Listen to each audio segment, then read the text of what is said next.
Hello बच्चों, welcome to Sanjeev Giri classes and welcome to pre astro account series. ये बेटा जो सीरीज चल रही है वो 11th की सीरीज चल रही है, जिसमें हम आपको पूरा बेसिक्स फंडामेंटल आपके स्ट्रॉन्ग करा देंगे। मतलब 11th की टेंशन आपको लेने की जरूरत नहीं है। मैं जैसा करें बस ऐसा करते रहो। कोई बच्चा नया आया है तो ये प्री एस्ट्रो अकाउंट सीरीज को पहले जाके तो सेव कर लो, ताकि आपका कोई भी लेक्चर मिस ना हो, ताकि आपके कॉन्सेप्ट एकदम स्ट्रांग बैठो, ताकि 12th में जब जाओ तो आपसे कोई ये ना बोले कि 11th नहीं पढ़ी, क्योंकि 11th तो आप पढ़ के आ रहे हो। बाकी मैं ही पढ़ाऊंगा तो टेंशन क्यों लेनी है आपको। इसके बाद में आपको बता दूं, जो भी मैं आपको बोर्ड पे पढ़ाता हूँ इसका पीपीटी, मतलब जो भी बोर्ड पे पढ़ाया गया इसका पीडीएफ फॉर्मेट में हमारे टेलीग्राम चैनल पे आता है। तो अगर अभी तक आपने हमारे उस टेलीग्राम चैनल को सब्सक्राइब नहीं किया तो थोड़ा सा वेट करो, रुको, डिस्क्रिप्शन में जाओ, लिंक मिलेगा, उस टेलीग्राम चैनल को सब्सक्राइब कर दो। इसके अलावा एक हमारा इंस्टाग्राम चैनल भी है, संजीव गिरी क्लासेस, जिसमें मैं बच्चों के बेस को स्ट्रॉन्ग करने के लिए कुछ क्वेश्चंस लेके आता हूँ, जो वहाँ रील्स के फॉर्मेट में क्वेश्चन पूछे जाते हैं। तो आप उस चैनल को फॉलो कर लेना, ताकि आप वहाँ कमेंट में अपने आंसर्स दे सको कि हाँ इसका ये आंसर होगा भैया, ये आंसर होगा सर, ठीक है ना।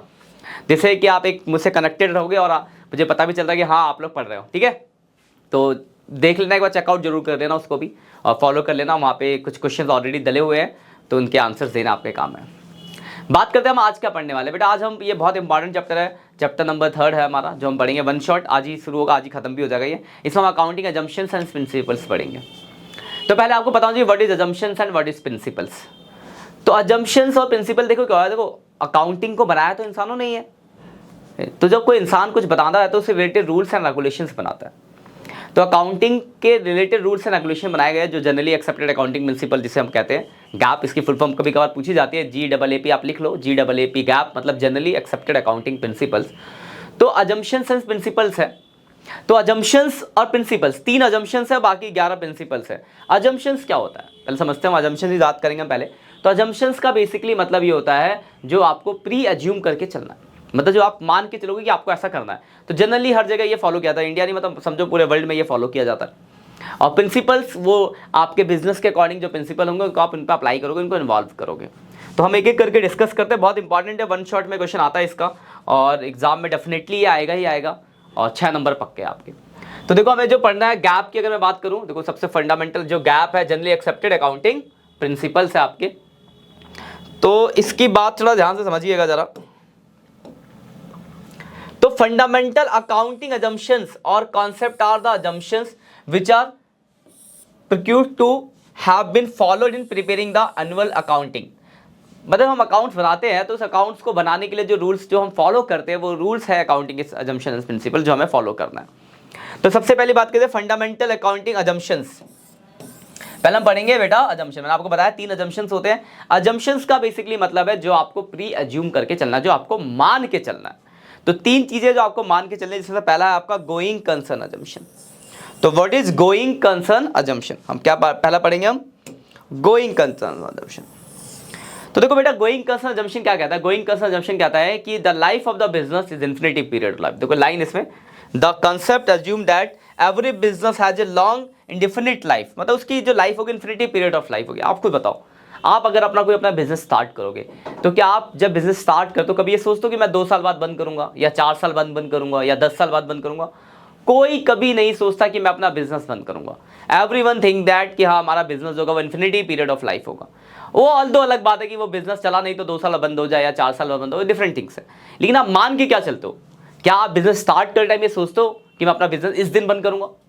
कोई नहीं सोचता।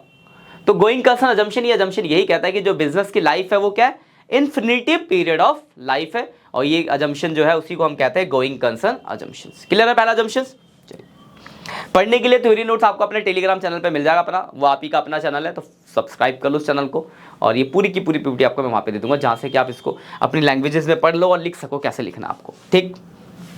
देखो दूसरा जो अजम्पशन है कंसिस्टेंसी अजम्पशन। और ये व्हाट इज कंसिस्टेंसी अजम्पशंस। तो बेटा कंसिस्टेंसी वर्ड का मतलब होता है जो लगातार एक जैसा, कंसिस्टेंट। तो कंसिस्टेंसी अजम्पशन यही कहता है कि देखो हम क्या करते हैं, बहुत सारे मेथड, फॉर्मूले और प्रैक्टिस होते हैं जो हम अकाउंट्स में फॉलो करते हैं। तो ये मेथड ही कहता है कि जो भी आप मेथड या प्रैक्टिस एक बार अडॉप्ट करो, ईयर टू ईयर आपको वही फॉलो करना है। जैसे एग्जांपल फॉर, मान लो जैसे हम एक चैप्टर पढ़ेंगे 11th में, डेप्रिसिएशन है।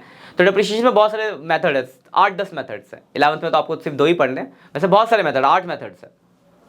तो ये अजम्पशन ये कहता है कि आपने सपोज डेप्रिसिएशन का एक मेथड लगाया, स्ट्रेट लाइन मेथड, तो आपको वही हर साल वही मेथड है। ये नहीं कि 2 महीने स्ट्रेट लगा दिया, फिर 4 महीने रिटर्न डाउन लगा दिया, फिर एक साल लगाया, दूसरा वो लगाया। ऐसे बार बार फ्रिक्वेंटली आपको मेथड चेंज नहीं करने, मतलब उससे आपको अकाउंटिंग बहुत परेशानी होगी और एक ये इससे आपको बिजनेस की ट्रू फेयर वैल्यू पता नहीं चलेगी। तो ये जम्पशन ये कहता है कि जो भी मेथड्स और फॉर्मूले या प्रैक्टिस आप एक बार अडॉप्ट करो, ईयर टू ईयर आपको वही फॉलो करना है।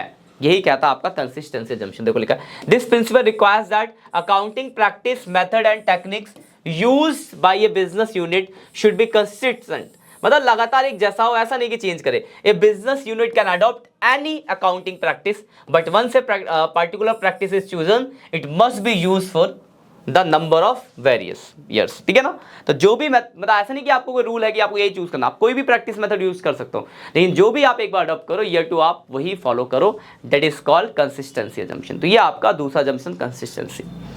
तीसरा आपका accrual assumption.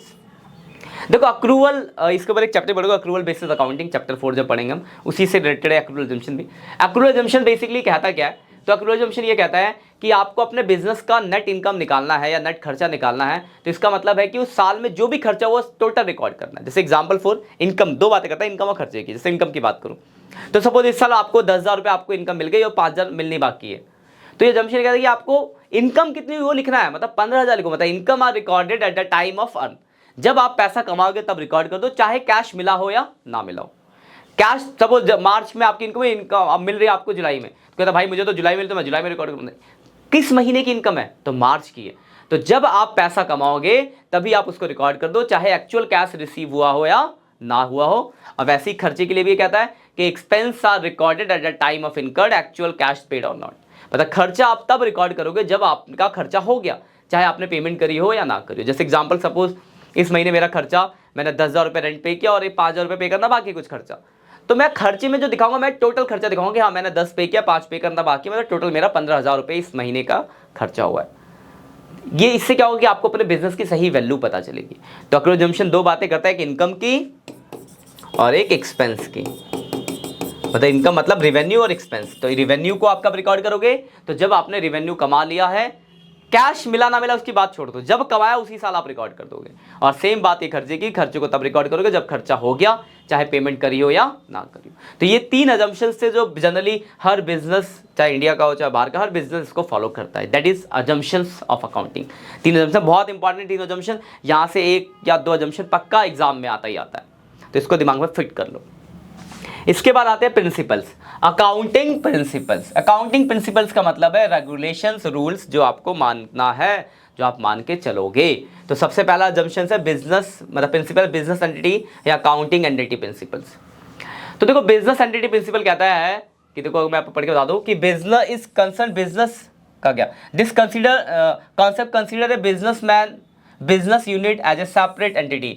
Business and businessman are two separate entity and accounting should be made business point of view. मतलब कहता क्या है कि बिजनेस एंड बिजनेसमैन, मतलब मालिक और बिजनेस दो अलग अलग इंसान हैं, और आपको जो अकाउंटिंग करनी है वो बिजनेस के पॉइंट ऑफ व्यू से करनी है। तो रियल लाइफ में ये होता है, सपोज करो मान लो मैं मुकेश अंबानी का एग्जांपल लेता हूँ।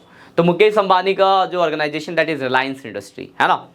तो आप एक बात बताओ, जो काम होता है वो मुकेश अंबानी के नाम से होता है, रिलायंस इंडस्ट्री के नाम से होता है। तो आप बोलोगे सर रिलायंस इंडस्ट्री के नाम से होता है। आपको किसी कोई प्रोडक्ट में आपको दिक्कत आ गई, आपको केस करना है, तो क्या आप मुकेश अंबानी पे करोगे या रिलायंस इंडस्ट्री पे करोगे? तो बोलोगे सर मैं रिलायंस इंडस्ट्री पे करूंगा। मतलब कहने का मतलब ये बिजनेस एंटिटी से यही कहता है कि business and businessman are two separate entity, accounting should be made business point of view. और अकाउंटिंग जो आपको करनी है बिजनेस के पॉइंट ऑफ व्यू से करनी है। इसलिए देखो मैंने आपको एक वर्ड बताया था कि capital is also liabilities for the business. जो कैपिटल होता है वो बिजनेस की लायबिलिटीज होता है, क्योंकि कैपिटल मालिक ने लगाया, हम बिजनेस के पॉइंट ऑफ व्यू से, तो मालिक कोई इंसान उसने पैसा लगाया है तो लायबिलिटीज है। तो ये बिजनेस एंटिटी प्रिंसिपल की वजह से ही capital is also treat as liabilities for the business. तो शॉर्ट में याद रखना, बिजनेस एंटिटी कहता क्या है कि business and businessman are two separate entity and accounting should be made business point of view.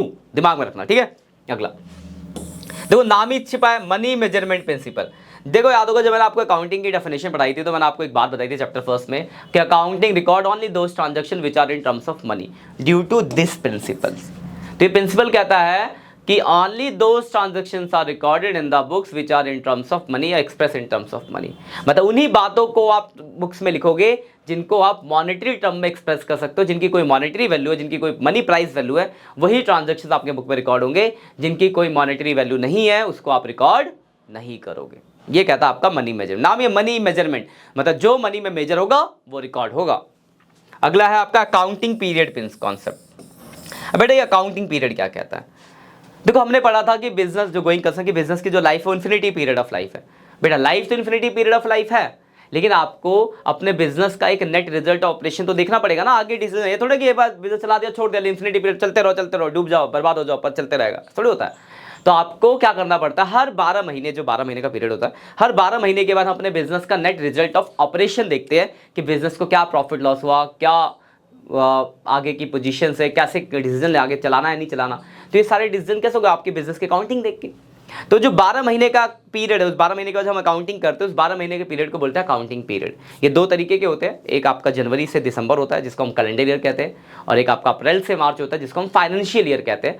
तो इंडिया में जो भी काम होते हैं वो फाइनेंशियल ईयर के थ्रू होते हैं। तो हम यहाँ पे जितनी भी अकाउंटिंग पढ़ेंगे वो अप्रैल टू मार्च ही पढ़ेंगे। ठीक है, आपका स्कूल यार को स्कूल में होता है पढ़ना, तो आपको शुरू से लेकर पता नहीं कब तक, मतलब 4 साल की उम्र में स्कूल चले जाओगे और 20, 22, 23, 24 साल तक कॉलेज वॉलेज पढ़ते रहोगे। लेकिन आपके एग्जाम होते हैं ना हर साल, ये देखने के लिए कि आप बच्चा अच्छा है नहीं है, अच्छा नहीं हो तो फेल करके वही पढ़ाओ, दोबारा पढ़ो बेटा, नहीं तो फिर अपग्रेड करते, चलो अगली क्लास में चलेगा, तुम पास हो गए बहुत बढ़िया, अच्छा पढ़ा तुमने, फिर फर्स्ट देते, फर्स्ट आए तुम, बहुत अच्छा पढ़ा। तो वो क्या देख रहे हैं? आपको इवेल्युएट किया जा रहा है। वैसे बिजनेस को भी इवेल्युएट किया जाता है। तो वो हर 12 महीने का ना बिजनेस को इवेल्युएट करके देखते हैं कि बिजनेस का नेट रिजल्ट ऑपरेशन क्या है। तो जो 12 महीने का पीरियड है that is called accounting period. ठीक है, तो अब हम जो फॉलो करते हो फाइनेंशियल ईयर को फॉलो करते हैं अप्रैल टू मार्च। वैसे इसके अलावा एक कैलेंडर ईयर भी होता है जो जनवरी से दिसंबर होता है, याद रखना। ठीक है, चलिए अगला आपका फुल डिस्क्लोजर प्रिंसिपल। देखो ये प्रिंसिपल बनाया गया कंज्यूमर्स, मतलब जो भी यूजर्स उसको प्रोटेक्ट करने के लिए। अगर प्रिंसिपल नहीं होता तो यूजर्स को प्रोटेक्ट नहीं कर पाते। ये प्रिंसिपल कहता है कि फुल डिस्क्लोज, मतलब all the relevant information which is useful for users should be disclose in the books of account. मतलब वो सारी इन्फॉर्मेशन जो यूजर्स के लिए इंपॉर्टेंट, यूजर्स आपने पढ़ा बहुत सारे होते हैं, ऑनर मैनेजमेंट, गवर्नमेंट, ईटीसी, हमने फर्स्ट चैप्टर में पढ़ा था। तो जितने भी यूजर्स हैं उनके रिलेवेंट जो भी इन्फॉर्मेशन है वो सारी इन्फॉर्मेशन आपके बुक्स में डिस्क्लोज होनी चाहिए। देखो अगर ये प्रिंसिपल नहीं बना होता तो कंपनी आधी बातें बताती, आप क्या कर सकते हो, कोई रूल थोड़ी रहा है, जितना उनको मन करा बताया। लेकिन ये प्रिंसिपल बना है तो कंपनी को वो सारी इंपॉर्टेंट बातें जो यूजर्स को पता होनी चाहिए उसके बुक्स में डिस्क्लोज होगी, ताकि आपको भी ट्रू वैल्यू कहानी पता चले कि हाँ बिजनेस की क्या कंडीशंस है। ठीक है ना, अगर ये नहीं होता तो नहीं बताती कंपनी, आप पैसा लगाते डूब जाता, आपको कुछ नहीं कर सकते। लेकिन अगर ये है तो अगर आप पैसा इन्वेस्ट करोगे, कंपनी पूरी बातें नहीं बताई, तो आप बाद में केस कर सकते हो कि भाई हमारे साथ तो फ्रॉड हुआ है, आधी बातें बताई गई, पूरी बात बताई नहीं गई है। तो फुल डिस्क्लोजर बनाया गया यूजर्स को प्रोटेक्ट करने के लिए। बेसिकली इसका पर्पस ये था, क्या था क्या फुल डिस्क्लोजर, कि all the relevant information which is useful for users should be disclose in the books of account. मतलब वो सारी इंपॉर्टेंट बातें जो यूजर्स को पता होनी चाहिए वो बुक्स में होनी चाहिए, लिखी होनी चाहिए। ठीक है, उसके बाद अगला आपका मेटेरियलिटी प्रिंसिपल। अब देखो मटेरियल, ये इंफॉर्मेशन की बात करता है, ये मटेरियल यानी किसी मटेरियल मतलब सामान की बात करता है। तो मटेरियलिटी प्रिंसिपल कहता है कि all the relevant material which can effect profit and loss as well as financial position of business can't be ignored. Relevant material can be ignore, मतलब कोई भी बिजनेस वैसे मटेरियल जिसकी वजह से बिजनेस का प्रॉफिट लॉस इफेक्ट हो जाए या बिजनेस की पोजीशन इफेक्ट हो जाए, वैसे मटेरियल को इग्नोर नहीं, उसको बुक्स में दिखाना पड़ेगा। रिलेवेंट चीजें वो इग्नोर कर सकता है ना। अब जैसे किसी का बिजनेस है 1 लाख रुपए का बिजनेस है, तो क्या 50,000 की मशीन को इग्नोर कर सकता है? तो नहीं सर, वो बिजनेस का पोजीशन ही गड़बड़ हो जाएगा। लेकिन 5,000 करोड़ का बिजनेस है तब तो 50,000 की मशीन उसकी रिलेवेंट होगी। तो वो डिपेंड ऑन बिजनेस के, आपका बिजनेस का साइज उसके हिसाब से क्या रिलेवेंट है और क्या इररिलेवेंट है। बट याद रखना कि जो भी रिलेवेंट थिंग्स है उनको आप इग्नोर नहीं कर सकते। मतलब वैसे मटेरियल जिनकी वजह से बिजनेस का प्रॉफिट लॉस या पोजीशन इफेक्ट हो, you can't ignore these materials, उसको आपको बुक्स में दिखाना होगा। रिलेवेंट थिंग्स को आप क्या कर सकते हो, इग्नोर कर सकते हो। ये प्रिंसिपल ये बताता है। ठीक है, अगला है कन्वर्टिज्म या प्रूडेंस प्रिंसिपल। बहुत इंपॉर्टेंट है ये, अब एग्जाम में आता है। यहाँ पे एक वर्ड होगा anticipate no profit but provide all the possible losses. ये प्रिंसिपल कहता है कि do not anticipate any profit but provide all the possible losses. कहने का मतलब क्या है कि फ्यूचर में अगर कोई आपको प्रॉफिट होने वाला है तो उसको आप आज रिकॉर्ड नहीं करोगे, बट फ्यूचर में जो भी पॉसिबल लॉसेज है उसके लिए प्रोविजन बनाओगे। Due to this principle provision is compulsory and reserve is your options. मतलब योर चॉइस, रिजर्व बनाना आपके लिए चॉइस है बट प्रोविजन बनाना कंपलसरी है ड्यू टू दिस प्रिंसिपल। हम अपने जीवन में अपने डेली लाइफ में भी करते हैं। सपोज करो रक्षाबंधन आ रहा है, तो किसी बच्चे ने मुझे कहा कि सर 4 दिन बाद रक्षाबंधन है, मुझे ना 1000 रुपये मिलेंगे। तो मैंने कहा एक काम कर बेटा, आज है ना डोमिनोज से पिज़्ज़ा खिला दें। क्या वो खिलाएगी? बोले नहीं सर अभी तो पैसा ही नहीं आया। मतलब फ्यूचर में हो रहा है प्रॉफिट तो आज उसको थोड़ा सेलिब्रेट करेगी, बल्कि सर पैसा तो आन दो फिर खिला दूंगी। इसी का उल्टा एक बच्चा उसने कहा कि सर मेरा ना 16 अगस्त को मेरा ना वो आ रहा है, क्या कहते हैं, बर्थडे आ रहा है। तो मैंने कहा अच्छा बर्थडे है तो 16 अगस्त को तुझे पार्टी देनी है सबको बैच में। तो देखेगा यार बैच में 30-40 बच्चे, सबको समोसे भी खिलाऊंगा तो कम से कम 1000 रुपये खर्च हो जाएगा। तो वो आज से वो 1000 रुपये अरेंज करने लगेगा। मतलब अगर फ्यूचर में कोई पॉसिबल लॉसेज है तो हम उसके लिए आज से प्रिपरेशन करते हैं, लेकिन फ्यूचर में कोई पॉसिबल प्रॉफिट है तो उसको आज सेलिब्रेट नहीं करते, वो सोचते कि जब होगा तब उसके ऊपर करेंगे। तो ये प्रिंसिपल भी यही कहता है कि do not anticipate any profit, मतलब फ्यूचर के किसी प्रॉफिट को आप रिकॉर्ड मत करो, बट फ्यूचर में कोई भी पॉसिबल लॉस होने वाला आपको लगता है कि लॉस होगा तो उसके लिए आप आज से प्रोविजन मेंटेन करके रखो ताकि आप उस टाइम पे उसको झेल सको। ठीक है, एकदम से आपको वो ना हो जाए कि अरे यार इतना बड़ा नुकसान हो, पता था कर लो, प्रिपरेशन बना लो। यही प्रिंसिपल ये भी कहता है। क्लियर बात है? याद अगला कॉस्ट कंसेप्ट या हिस्टोरिकल कॉस्ट प्रिंसिपल। देखो आपको याद होगा जब हमने लिमिटेशन पढ़ा था कि accounting does not indicate the realisable value, accounting जो होता है वो मार्केट वैल्यू को नहीं दिखाता क्योंकि बुक वैल्यू लेके चलता है। इस प्रिंसिपल की वजह से हिस्टोरिकल कॉस्ट प्रिंसिपल कहता है कि आप कोई भी एसेट खरीदोगे तो खरीदते टाइम जो आपने एक पैसा दिया है उस ऑर्डिनरी वैल्यू को आप लिखोगे और अपने हिसाब से जो भी मेथड आप फॉलो करते हो उसके हिसाब से आप डेप्रिसिएशन चार्ज करोगे। मार्केट में क्या रेट है उसके हिसाब से आप वैल्यू पे इंफ्लेक्शन नहीं करोगे। मतलब ये कहता है कि हम पुरानी वैल्यू लेके चलते हैं, गलत है वैसे तो, मार्केट वैल्यू लिखनी चाहिए, इसलिए ये लिमिटेशन में भी चला गया। तो हिस्टोरिकल कॉस्ट प्रिंसिपल बेसिकली कहता है क्या है कि कोई भी एसेट अगर आप खरीदोगे तो खरीदते टाइम जो पैसा आपने पे करा वो पैसा लिखो और जो भी आपके मेथड्स आप अडॉप्ट करते हो उसके हिसाब से उस पर डेप्रिसिएशन चार्ज करो। मार्केट रेट में क्या चेंज है उसके हिसाब से अपनी वैल्यूज को चेंज नहीं करोगे। ये कहता है आपका हिस्टोरिकल कॉस्ट या कॉस्ट कॉन्सेप्ट प्रिंसिपल। ठीक है, चलो अगले पे आते हैं। अगला आपका मैचिंग प्रिंसिपल। देखो मैचिंग प्रिंसिपल क्या कहता है? मैचिंग प्रिंसिपल कहता है अकाउंटिंग पीरियड के, इसका एक फॉर्मूला है, income equal to revenue minus expense. तो मैचिंग प्रिंसिपल ये कहता है कि एक अकाउंटिंग ईयर के रेवेन्यू में से उसी अकाउंटिंग ईयर के एक्सपेंसेस को डिडक्ट करके फाइंड आउट करना income is a matching principal. मतलब एक साल में, सपोज एक साल का मैं अकाउंटिंग है तो एक साल में जितना भी आपका इनकम है वो इनकम में से उसी साल के खर्चों को घटाना, ये नहीं कुछ उल्टा से कुछ भी घटा दो। अब याद रखना कि कभी कुछ खर्चे ऐसे जो हम पे करते कुछ होता नहीं पे करते, तो याद रखना जितना उसका जिस चीज़ को एडजस्ट करो उसी से घटे। जैसे एग्जाम्पल 4 मैं आपको सुनाता हूँ। सपोज करो मुझे मेरी दुकान है, मान लो सपोज करो ये क्या कहते हैं इसको, जो भी है इसको बेचने की है, ये हमारा स्टैंड ये बेचने की दुकान है। तो सपोज मैं 10 ये खरीद के लाया और एक है 1000 रुपये का, तो 10 खरीदा तो 10,000 का हो गया, तो जेब से तो 10,000 रुपये चला गया। मैं से सिर्फ 6 ही बेच पाया और बेचा मैंने 15 के रेट से, 1500 के रेट से, तो 9,000 का बेचा। अब ये नहीं कि 10,000 का खरीदा 9,000 का बेचा 1,000 का लॉस, ये नहीं। एक्चुअली में हमने बेचे तो सिर्फ 6 ही है ना, तो 6 खरीदा कितने में होगा 6,000 में और बेचा कितने में है 9,000 में, तो हमें प्रॉफिट कितना हुआ 3,000 का प्रॉफिट हुआ। ये कहता है मैचिंग प्रिंसिपल। मतलब एक अकाउंटिंग पीरियड के ही एक्सपेंसेस में से उसके उसी अकाउंटिंग पीरियड के इनकम कर, ये नहीं कि कहीं से भी कुछ भी घटा, जितना पे क्यों नहीं घटाना, जो उस अकाउंटिंग ईयर का आपका इनकम है उसमें से उसी पार्टिकुलर हेड की एक्सपेंसेस को घटा के आपको क्या निकालना, इनकम निकालना। That is matching principal. मतलब शॉर्ट में समझो तो एक अकाउंटिंग ईयर में जो भी आपको उस अकाउंट मतलब उससे अगला होगा तो घटाना पड़ेगा आपको, उसी साल का जो भी टोटल रेवेन्यू बोलो उसे जो भी टोटल खर्चा हुआ वो घटाओ और आप क्या निकाल दो, इनकम निकाल दो। That is called matching principal. तो कहने का मतलब इसमें ये होता है कि आपको आगे के या पीछे के साल को कुछ एडजस्टमेंट तो करना पड़ेगा। जैसे आपने सपोज इस साल 10,000 रुपये पे किया जिसमें 3,000 आगे का है, तो आपको पूरे 10 नहीं घटाने होंगे, 3 आगे का है ना तो अगले में घटाएंगे, तो अभी सिर्फ आपको 7 ही घटाना होगा। और सब इसमें मान लो आपको 50,000 रुपये मिला जिसमें 10,000 आगे का एडवांस मिला है, तो आपका इसका कितना है, तो बोलोगे सर 40 है, तो आप 40 लोगे। तो उस अकाउंटिंग पीरियड के रेवेन्यू को लोगे, उसी अकाउंटिंग पीरियड के एक्सपेंस को लोगे और डिडक्ट करके जो आएगा दैट इज इनकम। यही कहता है आपका मैचिंग प्रिंसिपल। अगला देखो बेटा आपका है dual aspect principle. Dual aspect principle, देखो डूल एस्पेक्ट नाम में छुपा है, dual aspect double entry system. तो डूल एस्पेक्ट प्रिंसिपल कहता है कि every transaction has two effect, one account should be debit and other account should be, यही हम पढ़ते आ रहे जनरल से भी। तो हर एक ट्रांजैक्शन के 2 इफेक्ट होंगे, एक अकाउंट आपका डेबिट होगा और दूसरा अकाउंट क्रेडिट होगा, और ये प्रिंसिपल यही बताता है डबल एस्पेक्ट। तो इसका एक फॉर्मूला है आपने accounting assets equal to liabilities plus capital. तो हर ट्रांजैक्शंस के क्या होंगे 2 इफेक्ट होंगे, एक अकाउंट डेबिट होगा और दूसरा अकाउंट क्रेडिट होगा। Is called dual aspect principle. अगला रियलाइजेशन प्रिंसिपल, इसका एक और नाम है रिवेन्यू, आप लिख लो रिवेन्यू रिकॉग्नाइजेशन प्रिंसिपल। रिवेन्यू को कब रिकॉग्नाइज करेंगे, तो एक्चुअलाइजेशन में सिर्फ रिवेन्यू वाली बात लिखो। हमने पढ़ा था रिवेन्यू को कब रिकॉग्नाइज करेंगे, तो revenue are recorded at the time of earn actual cash receive और नॉट। तो प्रिंसिपल कहता है कि रिवेन्यू को आप तब रिकॉग्नाइज करोगे जब आपको पैसा कमा लिया आपने, चाहे वो पैसा आपको मिला हो या ना मिला हो, यही ये प्रिंसिपल कहता है। इसके एक और है 11वां जो मैंने लिखा नहीं है, आप हेडिंग डाल के लिख लो, वेरीफेबल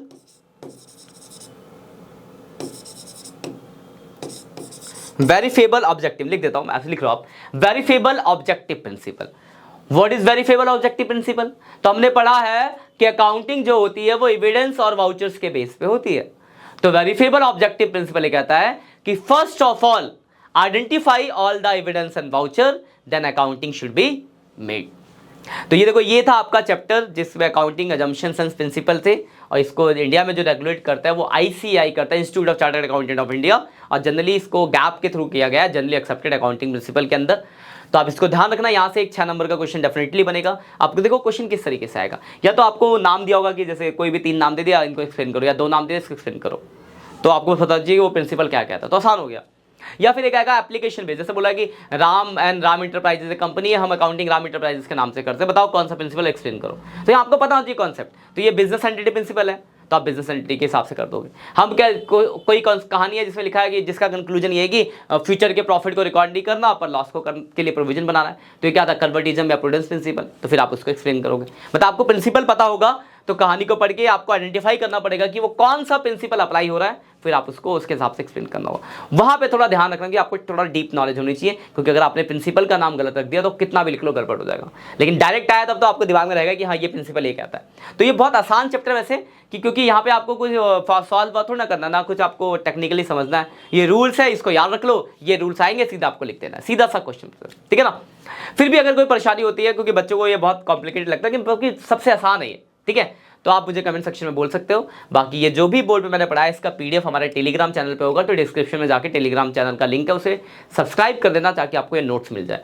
इसके अलावा हमारा एक इंस्टाग्राम चैनल जिसमें मैं वो क्वेश्चन आंसर वाले कुछ रील्स लेके आ रहा हूँ, जिससे कि आपकी और अच्छे से रिविजन हो सके, तो आप उसको जरूर फॉलो कर लेना, ताकि आप उन क्वेश्चंस के आंसर दे सको और मुझसे कनेक्ट भी रह सको, और आपको पता भी रहे कि आप सीख रहे हो कुछ, है ना। चलिए फिर मिलते हैं नेक्स्ट क्लास में, तब तक के लिए बाय बाय बच्चों।